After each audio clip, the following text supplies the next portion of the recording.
Yaxşısı budur da xoş gördük. Xüsusilə qış aylarında soyuq dəymə və qrip zamanı yaranan boğaz və qulaq ağrıları haqqında araşdırma aparmışıq. Bəzən dözülməz hal olan bu ağrıların səbəbləri və effektli müalicə üsulları haqqında geniş məlumat almaq istəyirsinizsə, yaxşısı budur, diqqətiniz bizdə olsun. Boğaz və qulaq ağrılarının səbəbləri nələrdir? Ev şəraitində bu ağrılardan tez qurtulmaq üçün hansı xalq təbabəti üsulları var?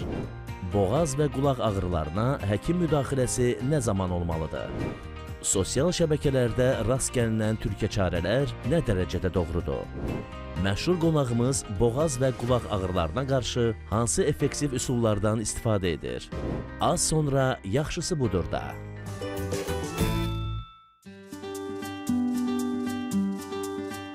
Soyuq dəymə və qrip boğazda, həmçinin qulaqda ağrıya səbəb olan viral infeksiyalardır. Bu infeksiyalar boğaz və qulaq toxumasının iltihabına və qıcıqlanmasına səbəb ola bilər ki, bu da xoşagəlməz ağrıya yol açır. Havalar soyuyub, bizə boğaz və qulaq ağrısı ilə müraciətlər artıb. Çünki soyuq havada immun sistem zəifləyir və insanlar daha çox qapalı məkanlarda vaxt keçirir, ona görə viruslar sürətlə yayılır. Həmçinin yorğunluq, stres, az yuxu da immunitetin zəifləməsinə gətirib çıxarır ki, bu da infeksiyalar üçün şərait yaradır. Ümumiyyətlə, qulaq, burun, boğaz bir-biri ilə əlaqəli orqanlardır. Belə ki, qulaq, burun və boğazla eşitmə borusu adlanan incə bir kanal vasitəsilə əlaqələnir. Və bu kanalda bir tıxanma, şişkinlik olduğu zaman qulaqda ağrı, tutulma meydana gəlir. Boğaz və qulaq ağrısının ən çox rast gəlinən səbəblərindən biri virus infeksiyalarıdır. Bu hal kəskin faringit adlanır. Bu zaman boğazın arxa divarının seylik qışası qızarır. Boğazda yanma, udqunma zamanı çətinlik, ağrı əmələ gəlir və bu ağrı qulağa da vura bilir. Biz düşünürük ki, qulağımız ağrıyır, amma əslində səbəb boğazdır. Bir çox insanlarda boğaz ağrısı ilə müşahidə edilib başlayan, daha sonra yuxarı tənəffüs yollarından aşağı tənəffüs orqanlarına sürətlə hərəkət edən infeksiyon xəstəlikləri, bakterial və ya virus mənşəli daha çox rastımıza çıxa bilir. Təbii ki, əksəriyyəti kəskin respirator virus infeksiyası olduğuna görə hava damcı yolu ilə bizim burun və ağız nahiyəsindən daxil ola bilir. Yəni, infeksiyanın giriş qapısı həmin nahiyələr olduğuna görə bir çox insanlarda burun tutuqluğu və yaxud da burun axması və yaxud da bəzilərində boğazın ağrıması. Son zamanlar yayılanlarda isə çox insanların fikir vermişsiz səsi də batıb. Onlarda nəinki boğaz, yəni badamcıqlar hissəsinin ağrısı olsun, o aşağıya doğru udlağın da, qırtlağın da iltihabına gətirib çıxarda bilir. Və daha sonra isə çox sürətli şəkildə iki tərəfli və yaxud da bir tərəfli, yəni sağ və ya sol tərəfli pnevmoniya ilə müşahidə oluna bilir. Digər ən geniş yayılmış səbəb bakteriyaların törətdiyi angina, kəskin tonzilit və sadə dildə desək badamcıqların iltihabıdır. Bu zaman ağrı daha şiddətli olur, boğazda udqunma çətinləşir, bəzən hərarətin yüksəlməsi, badamcıqlar üzərində irindi, ərq, ümumi halsızlıq, zəiflik müşahidə olunur. Digər səbəblərdən biri soyuq havalarda başı açıq gəzdiyiniz zaman qulaqların açıq qalması, çimib çıxdığınız zaman qulaqlarda ağrı ola bilər. Bəzən iltihab burun və boğazdan eşitmə borusu vasitəsilə qulağa keçib orta qulağın iltihabını törədə bilər. O zaman qulaq ağrısı daha şiddətli olur. Qulaqdan axıntı, eşitmə zəifliyi, tutulma, küy əmələ gələ bilər. Soyuq havalarda burnun tutulması, axıntı, sinusitlərə bağlı olaraq ağızla nəfəs alındığı üçün boğaz quruyur və boğazda ağrı yaranır. Eyni zamanda burunla bağlı problemlər eşitmə borusuna təsir etdiyi üçün qulaqda ağrı yarana bilər. Soyuq dəymə və qripdən sonra sağalma prosesini daha da sürətləndirmək üçün müxtəlif üsullar mövcuddur. Bunlardan ən məşhuru bol maye istifadəsidir.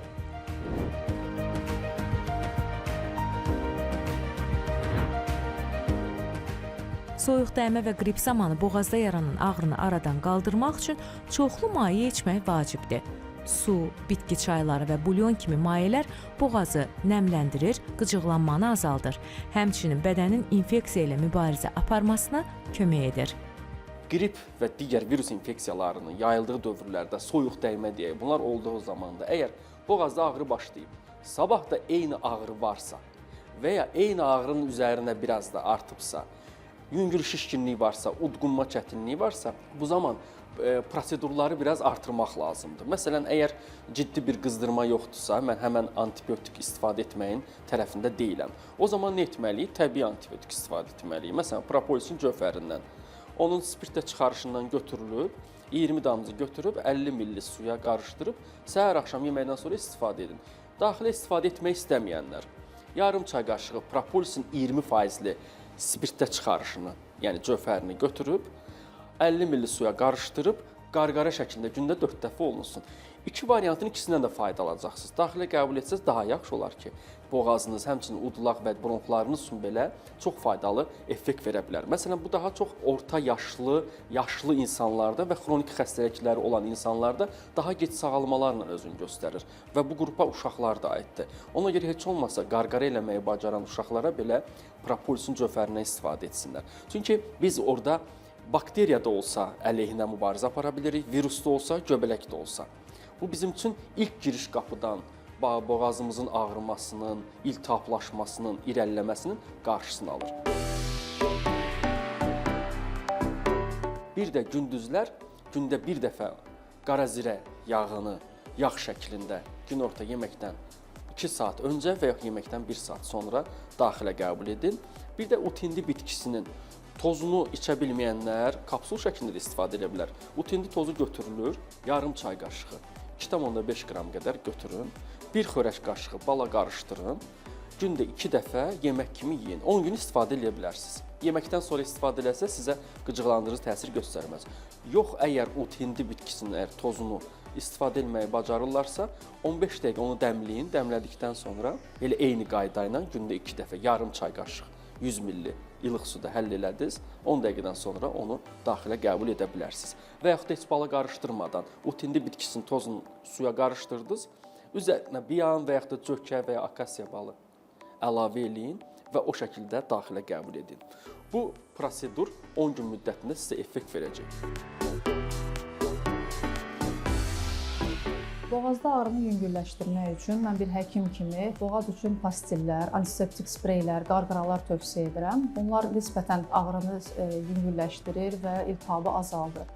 Digər ən vacib amil bol maye qəbuludur. Çünki bol maye qəbulu zamanı bədəndə olan zəhərli maddələr, toksinlər sürətlə bədəndən ayrılır və bu da sağalmanı tezləşdirir. Və digər vacib amil istirahətdir, insanın dincəlməsidir. Çünki istirahət etdiyimiz zaman immun sistem güclənir, bədən viruslarla daha yaxşı mübarizə aparır, bu da sağalmanın tezləşməsinə təsir göstərir. Buna əlavə olaraq ev şəraitində boğazın müəyyən dərman vasitələri ilə silinməsini tövsiyə etmirik.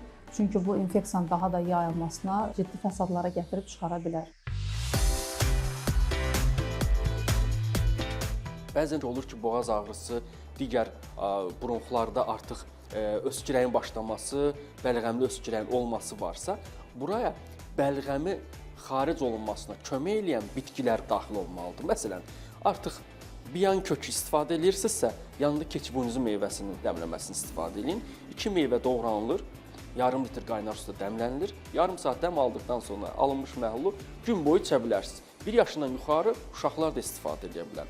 Əgər kimdəsə kəskin qastrit, mədə xorası və yaxud da yoğun bağırsağın iltihabi xəstəlikləri qrupundan olan qeyri-spesifik xoralı kolit və kron xəstəliyi varsa, bu zaman qeyd etdiyim reseptləri həkim məsləhəti olmadan istifadə etməyiniz tövsiyə olunmur. Amma kimdəsə əgər şəkərli diabet var, qalxına bənzər vəzinin funksiya pozulması və digər xroniki xəstəliklər varsa, məsələn, revmatoloji xəstəliklər qrupu varsa, bu zaman qeyd etdiyim reseptləri istifadə edə bilərsiniz. Bitki çayları arasında zəncəfil, çoban yastığı, ada çayı kimi çaylar iltihab əleyhinə xüsusiyyətləri sayəsində boğazın qıcıqlanmasını azaldır. Bu səbəbdən həmin çayları gündə bir neçə dəfə içmək yaxşı olar. Öskürəyi də var, boğazı da ağrıyır, səsi də batıb. Bu zaman ən yaxşı üsul. Axşamlar yatmamışdan qabaq bir xörək qaşığı çay tikanı yağını için. Səhərlər ac qarına gülünbahar, çoban yastığı, kəklik otu. Hərəsindən bir xörək qaşığı götürün. 600 milli qaynar su həcmi tutacaq bir çaydandamı və yaxud da qabda hazırlaya bilərsiniz. 40 dəqiqə vam odda dəmləyin, qaynar suda saxlayın. Amma vam odda qalsın. Qalandan sonra səhər, axşam yeməkdən 20 dəqiqə öncə 15 gün müddətində istifadə edə bilərsiniz. Əgər bir də bəzən olur ki, boğaz ağrıyır, reflüksu var, mədə problemi var. Onun hesabına turşuluq artır deyə, geri qayıdır deyə, yemək geri qayıdıb onu qıcıqlandırır və keçməyən quru öskürək olur. Gedir həkimə, ağciyərdə heç problem yox, bronxlarda heç bir problem yox, allergiyası da yoxdur. O zaman mədəsini neytrallaşdıran, turşuluğunu neytrallaşdıran hər hansı bir məhsul qəbul edəndən sonra keçib gedə bilər. Onlara da aiddir kətan toxumu, biyan kökü və qaraqınığın özündə misal göstərə bilərəm. Bunların içərisində ən yaxşı təsir eləyəni təbii ki, propolis cövhəridir ki, həm mədəyə xeyri var, həm qastrit, həm xora, həm bronxit, laringit, faringit, rinit. Bunların hər birinə xeyri olduğuna görə ilkin elə propolis cövhərindən başlamağı tövsiyə edirəm.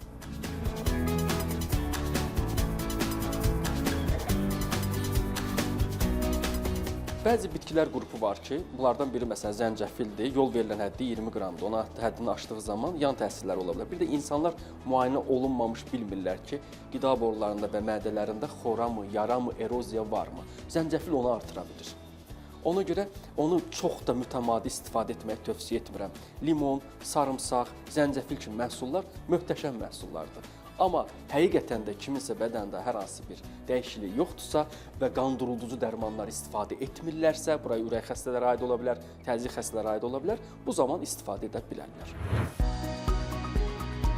Yüksək hərarət, günlərlə davam edən boğaz ağrısı, udqunmada çətinlik çəkirsinizsə, mütləq həkimə müraciət etməlisiniz. Əks halda vəziyyətiniz daha da pisləşə bilər. Zəhmət olmasa bir də açın ağzınızı.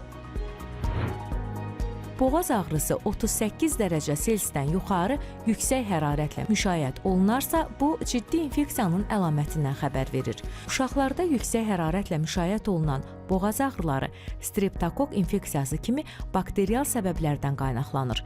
Onun qarşısını almaq üçün antibiotik müalicəsi çox vaxt tələb olunur.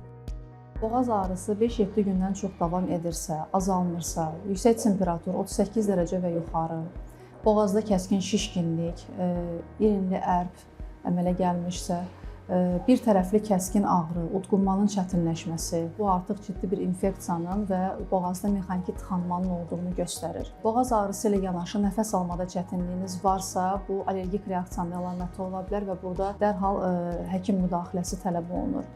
Xüsusilə uşaqlarda, uşaq yeməkdən imtina etmişsə və çox halsızdırsa, boyun limfa düyünləri böyüyüb, ağrılıdırsa, ağrı əgər qulağa, çənəyə, boyuna yayılırsa, bu hallarda mütləq həkimə müraciət etməyiniz məsləhət olunur. Tez-tez təkrarlanan boğaz ağrıları digər xəstəliklərin əlaməti ola bilər.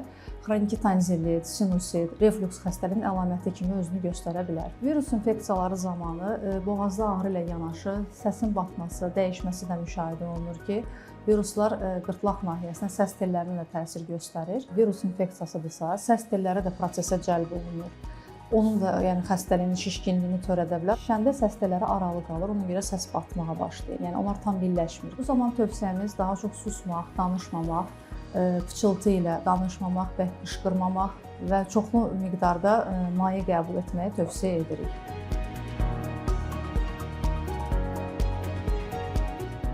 Boğaz ağrıyır, sonra oynaqlar ağrıyır, qızdırma qalxır. Bu kəskin revmatik qızdırma ola bilər.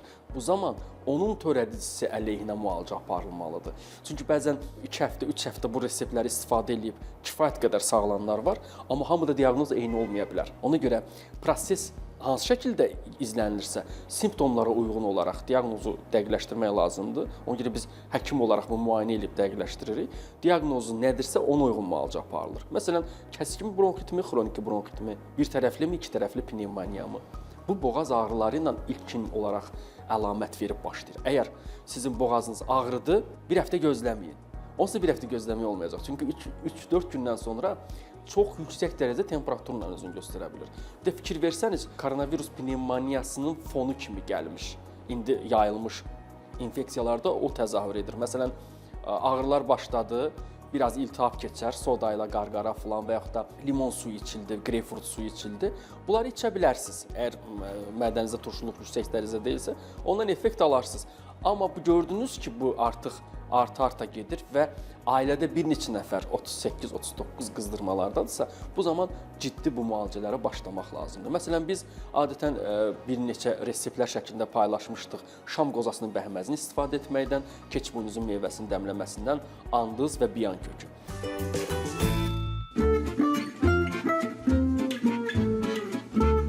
Yaxşısı budur. İşimiz həyatda bilməli olduğumuz vacib məqamlara aydınlıq gətirməkdir.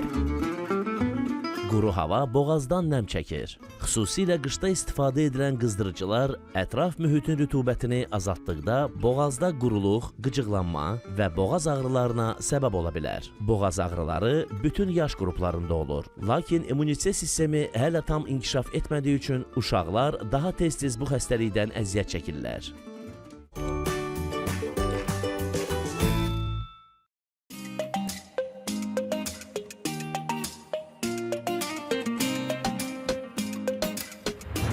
Yaxşısı budurum, bu dəfəki məşhur qonaq rubrikasında sevilən xanəndəmiz, xalq artisti Gülyaz Məmmədovadır qonağım. Necəsiz Gülyaz xanım? Çox sağ olun. Nə xoş mənə belə gözəl qış günlərindən birində sizlə həmsöhbət oluram. Mənim üçün də çox xoşdur. Mövzumuz əslində çox maraqlı mövzudur. İfaçılar üçün boğaz tellərinə diqqət etmək ən öndə işlərdən biridir. Bəli. Gülyaz xanım necə riayət eləyir buna? Soyuqdan necə qoruyur? Valla əvvəllər tələbəliyimdə desəm ki, başa düşmürdüm. O soyuq dəymə deyirik, o vaxt qrip deyərdik də, qrip olmaq. Hələ gülməli də olsa şəklə tumo olmuşam deyirdik, belə adları vardı. Amma gerçəkdən bu soyuq dəymənin zamanında qarşısını almasan, sonra nə qədər başqa-başqa çox xoşa gəlməyən təsadlar törətdiyini mən şahidi oldum. Hətta başıma da gəldi. Və deyim ki, elə deyirlər ki, anam evdə deyər ki, ay oğul, soyuq dəyərdə qrip olmuşsan, bir həftə ömrü var da, gəlib keçməlidir. Niyə məhz biz oturub gözləməliyik ki, bir həftə mən sağalacam fikri ilə? Sonra mən başa düşmüşəm ki, insan soyuq dəyəndə burun tutulması. Burun tutulanda da hava işləmir və o bəlğəm yaranır axı, beyində bəlğəm yaranır, o 4 istiqamətə gedirmiş. Deməli, buruna gəlir, burun tutulduğunda sağ-sol qulaqlara gedir, sinəyə tökülür və qayıdır beyinə gedir, 4 istiqamətdə. Bu gedəndə mən, inanın, həkim deyiləm, amma artıq o qədər bu Başına gələn deyirlər, başmaqçı olar. Həkimlər mənə bunu danışdığınca, mən yadımda saxlamışam bu prosesləri. Hər ay ki, insan tez-tez qrip olur, soyuq dəyir, inanın mənə, yenə də üstünə düşmürük, ay bu olmalıymış da, üşüdüm, kimlənsə keçdi, soyuq dəydi. Onu da etiraf edeyim ki, mənim nə qədər soyuq havada gəzim, soyuqda da çəkiliş eləyim, nə qədər dənizin ortasında yeni şənliyinə çəkilmişik keçənli biz. Heç mən xəstələnməmişim. Dənizin içində fırtına qopur, amma biz çəkilirik. Heç bir soyuq olmaz. Amma immunitetiniz möhkəmdir. Ona görə yox, bir dənə qrip olan adam, soyuq dəyən adam gəlir, öpsün, həmən qrip olacam. Bu ya psixolojidir, ya deyəndə olur insan, eşidəndə öpəndən sonra deyir ki, soyuqlanmışdım, xəstələnmişdim, inan, anidən elə bir keçir sənə. Bu psixoloji də olur ha, belə şeylər. Soyuq dəyməyə görə əməliyyat da keçirtmişəm. Sağ qulağım, sol qulağımdan əməliyyat keçirtmişəm. Ardıcıl olaraq qrip olmağa başladım. Hər ay məndə soyuq dəymə baş verir, nəfəs alamıram, halım pisləşir, burun qulaq tutulur, oxuya bilmirəm. Bu, həmin ay ki, baş verdi, eşitməməzliyə gəldi, çıxdı. Başladım mən artıq insanlar danışanda sakit dayanıram. İstər evdə, istər işdə. Görürəm ki, bir də deyirlər, Gülyaz, eşidirsən məni? Bu olubda ardasa 2001-2002-dən 2005-ci ilə qədər artıq güzlənməyə başladı. Günlərin bir günü müraciət eləməyə başladıq ki, hardan tapa bilərik, nədir? Araşdırmağa başladıq, yenə də tapa bilmirik həmən xəstəxananı. Səndəmə Moskvada Oktyabrsky zona deyirlər, oradaymış. Qulaq klinikası böyük belə xəstəxanadır. Məni göndərdilər, nəzarətə alındım və bütün xəstəxana nazımı çəkdi. Oradakı Azərbaycandan gəlibdi, belə bir müğənnimizdir, qonaqdır. Çox yüksək səviyyədə müalicə olundum, əməliyyatdan keçdim. Bir ay Moskvada qaldım, sonra gəldim. 2 ay oxumadım Bakıda, 3 ay oldu. Səndəmə qulaq o qədər möhkəm açılır ki, təmizlənib qulağın. Pərdəni qaldırırlar, arxasında o qripdən, soyuq dəymədən əmələ gələn o şişkinliyi götürürlər. Hətta damarı yerləşdirirlər, ayağımdan çıxardır, sağı sağa, solu sola. Yəni əməliyyatlar olur, bəli. Yəni çətin bir şeydir. Uzanıqlı çox qalma, ölərsən. Dur, otur, çox oturma, ölərsən. Yəni o qədər təhlükəli bir beyinsiz 1 kilo ağırlığında heç nə götürə bilməzsən. Bunların hamısı nədən olubdur? Soyuq dəymədən. Üstünə düşsəydim belə olmazdı. Yəni soyuq dəymənin axırı gəlir, qulaq eşitməməzliyinə çıxır, sinədə bronxlar, asmaya gətirir, çıxartır.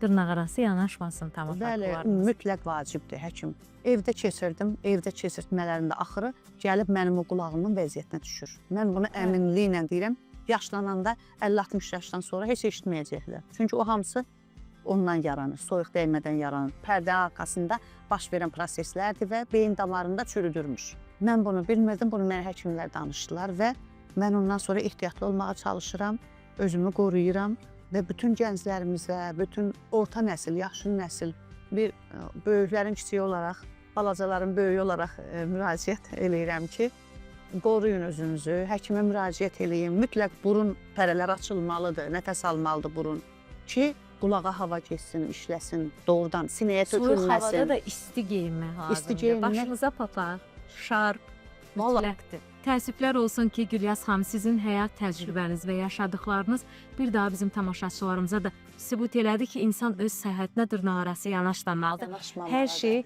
vaxtında və tez bir zamanda tibbi müdaxilə etməlidir. Hələ biz bugün danışdığımızda hansısa bir mən səbəbli o anı yaşayanlardan tək eşim yaşamasın. Bəlkə də oradan eşidər, duyar, bil ki, kimlə hansısa bir həkimi axtarıram, hansısa bir həkimə müraciət eləmək istəyirəm. Tək Allah şəfalarını versin, heç kim xəstələnməsin. Yəni həkimə müraciət eləmək bizim xeyrimizədir. O da bizim yaxşılığımızadır. Mən sizə minnətdaram. Həmişə, hər daim səhhətiniz yerində olsun. Sizin gözəl ifalarınızı biz də səhnədən dinləyək. Çox sağ olun, minnətdaram, sağ olun.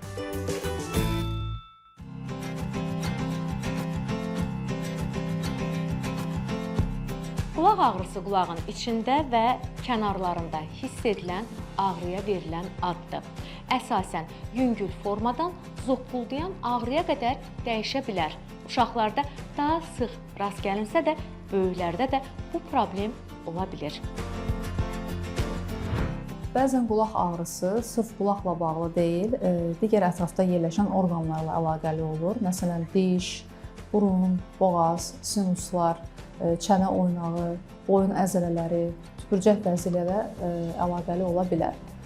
Buna görə əgər o ağrı uzun müddət davam edirsə və şiddətlənirsə, keçmirsə, mütləq həkim müayinəsi vacibdir. Şiddətli və 2-3 gündən çox davam edən qulaq ağrısı, qulaqdan irinli, qanlı, pis qoxulu axıntı, baş gicəllənmə, ürək bulanma, qusma, yüksək hərarət 38 dərəcə və yuxarı, qulaqda küy, qulağın tutulması, eşitmə itkisi, əgər məsələn uşaq tez-tez qulağını tutursa, ağrıyırsa, yatmırsa, ağrı çənəyə, dişlərə, boyuna yayılırsa, bu hallarda mütləq bir qulaq burun boğaz mütəxəssisinə müraciət etməlisiniz.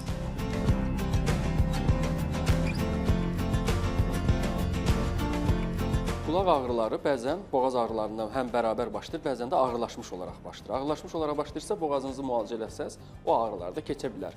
Amma qulaq ağrıları əgər iltihab fonundadırsa, orta qulağın iltihabı, əgər otit formasına gəlib çıxırsa, qulaq burun boğaz həkiminə müraciət edib, yerli müdaxiləmi və müalicə sistemi seçilməlidir.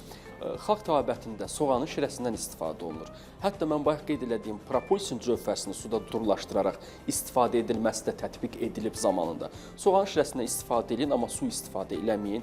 Yəni 4 damcını keçməmək şəklində istifadə etmək məsləhət görülür. Hətta kamfranın yağından belə istifadə olunur. Mən praktikada çörək otunun yağından da effekt görmüşəm. Hər iki qulağa 2 damcı şəklində istifadə olunur. Və bununla əgər 2 gün istifadə edib hər hansı bir ağırlaşma və iltihab axıntısı görmüş olsanız, mütləq şəkildə həkimə müraciət edin. Adətən qulaq ağrısı yüngül olduqda öz-özünə keçib gedir. Ancaq şiddətli olsa, uzun müddət davam etsə, eşitmə itkisi, yüksək hərarət və axıntı kimi əlavə əlamətləri görsəz, mütləq həkimə müraciət etməlisiniz. Qulaq ağrısının müalicəsi onun səbəbinə uyğun aparılır. Belə ki, əgər səbəb iltihabdırsa, bu zaman ilk öncə ağrı kəsicilər təyin olunur, qulaq damcıları, bəzən antibiotik qəbuluna ehtiyac yaranır. Əgər səbəb qulaq kiri tıxacıdırsa, həkim tərəfindən çıxarılmalıdır. Əgər səbəb burun tutulması və sinuslara bağlıdırsa, burada mütləq paralel olaraq damar düzücü, burun açıcı spreylər təyin olunur. Əgər səbəb diş, boğaz digər nahiyələrə aiddirsə, müalicə həmin nahiyələrə yönəlir. Öz başına antibiotiklər, qulaq damcılarının istifadəsini tövsiyə etmirik. Xüsusilə də qulaq damcılarını istifadə etdiyiniz zaman mütləq əmin olmalısınız ki, təbil pərdəsində, qulaq pərdəsində dəlik yoxdur. Çünki bu ciddi fəsadlara gətirib çıxara bilər. Son olaraq qeyd edim ki, qulaq və boğaz ağrısının müddəti yaranma səbəbindən asılıdır. Yüngül qıcıqlanma və ya təzyiq dəyişikliklərindən qaynaqlanan ağrılar adətən 1-2 gün ərzində keçir. İnfeksiya mənşəlli ağrılar isə müalicə olunmadıqda təəssüf ki, daha uzun müddət davam edə bilir.